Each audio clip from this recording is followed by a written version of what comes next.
Hola, me llamo Jamie and welcome back to More Than a Tourist Argentina, the only online video series dedicated to teaching Argentine Spanish. In this first course, La Pronunciación, I will teach you how to pronounce Spanish like an Argentine native. This is the second lesson in a 3-video course, so make sure you check out the first one if you haven't already. Lección 2, we will learn las palabras. Las palabras means the words in Castellano, so we will see how the sounds of letters change when they're in different words. The first two letters we're going to talk about are V of bebé, which is known as V larga or long V, and V of vaca, which is known as V corta or short V. V larga and V corta make the exact same sound, and the only way to distinguish between the two is to call them V larga or V corta. Many spelling errors made by Argentine natives are made between these two letters because they make the same sound. To produce them, your lips are tight and close together, and you push air out. V. It's not the hard B, nor is it the fricative V. It's bebe and vaca.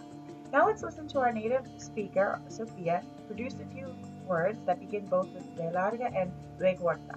Remember that the only way to train your mouth muscles to produce the correct sound is to use them, so make sure you're repeating everything out loud with her. Beso, boca, bata, beber, vaso, voto, vino, vivir. The next two letters are L of llave and Y of yoga. These two letters make the exact same sound, and again, many spelling errors that Argentine natives make have to do with mixing up these two letters. It's sh, as in llave and yoga. Listen to Sofia pronouncing a few words containing each of these letters and repeat after her. Pollera, apellido, llover, pollo, playa, yo, yogur, ayuda. Now let's look at the letter R and rolling your R's. Remember, this has nothing to do with the English R. Your tongue should be extended forward in your mouth with the tip of your tongue hovering right below the roof of your mouth behind your teeth, and your lips are open. Then, as you push air out, the tip of your tongue will vibrate against the roof of your mouth. R. If this is tough for you to produce at first, don't worry about it. It was tough for me too. It just takes practice. The letter R makes this vibrating sound when it is the first letter of a word, as in reloj, or when it is doubled within a word, as in perro. But if it's within a word and it's just a single R, then it's just a tap of your tongue against the roof of your mouth, as in pero. Your lips and your tongue are in the same position, but you're not rolling it. And you can see that the only difference between the word for dog and the word for butt is whether the R is rolled or not. So if you produce this sound incorrectly, you're saying a completely different word. Let's listen to Sofia produce a couple examples of each and repeat after her, paying close attention to the rolling R or the single tap. Rico, rosa, rollo, arroz, burro, perra, toro, aire, pera. Because the R is a difficult sound to produce, the Argentines have a great tongue twister, known as a trabalenguas, called R con R guitarra, to practice.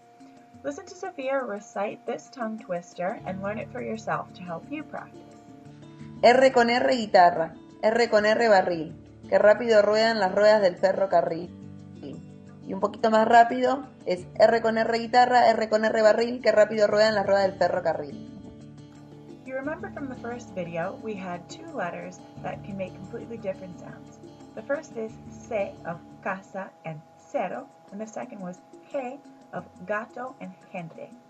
Look at these words and see if you can figure out when they will make the hard K or G sound, as in casa and gato, and when they'll make the soft S or H sound, as in cero and gente.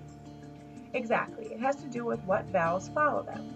When the letters are followed by an A, an O, or an U, they'll make a hard sound. When they're followed by an A or an I, they'll make their soft sound. So we have Ka, Ko, Ku, or Se, Si, and we have Ga, Go, Gu, or he, he. Now pronounce these next words before you hear me say them and use my pronunciation as a check for yourself. Casa, cara, poco, toco, cura, Cuba, cero, centro, 100, 5, gato, garaje, gorra, pago, gustar, guapo, gente, gesto, Egipto, gigante. Now let's learn a couple more Argentine tongue twisters or trabalenguas that will help with your pronunciation. They're also just fun to know. 3 tristes tigres comieron trigo en un trigal. ¿Cuántos tristes tigres comieron trigo en un trigal? Y ahora más rápido.